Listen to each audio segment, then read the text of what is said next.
बनाइदिने वाला चाहिँ माइनक्राफ्टको बेस्ट सिट। र तिमीहरू भिलेजमा स्पोन हुन्छ र भिलेजको यहाँ साइडनिर एउटा ब्ल्याकस्मिथको घर हुन्छ। अनि ब्ल्याकस्मिथको घरको भित्र यहाँनिर हाम्रो ब्ल्याकस्मिथको घरको भित्र छ के छ सिटहरूको हालु। यहाँनिर यस्तो बोबाल लुटहरू छ गाइस, यहाँनिर तिमीहरू चेक गर्न सक्छौ। र त्यस पछाडि यो ब्ल्याकस्मिथको घर पछाडि छ अर्को ब्ल्याकस्मिथको घर, यहाँ पनि यस्तो लुट छ गाइस। अर्को ब्ल्याकस्मिथको घरमा पनि यस्तै लुट छ। त्यस पछाडि यो ब्ल्याकस्मिथको घरको ठ्याक्कै गाइस म तिमीलाई देखाउने वाला छु।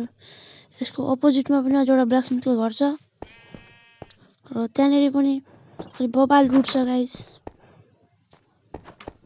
यहाँनिर छ गाइस त्यो लुट, खतरा लुट छ गाइस। अलिकति स्क्रिन क्रप भयो होला। र भिलेजको यता साइडमा तिमीहरूलाई देख्नेवाला छ एउटा मस्सा, कता कुन साइडमा थियो, यहाँनिर देख्नुवाला छ एउटा सिपऱ्याक। र सिपऱ्याकमा रुख गाइस एकछिन माथि जान्थ्यो, के भयो यहाँ अड्किहाल्नु। फटाफट गाइस हामी सिपऱ्याक भित्र आइसक्यो।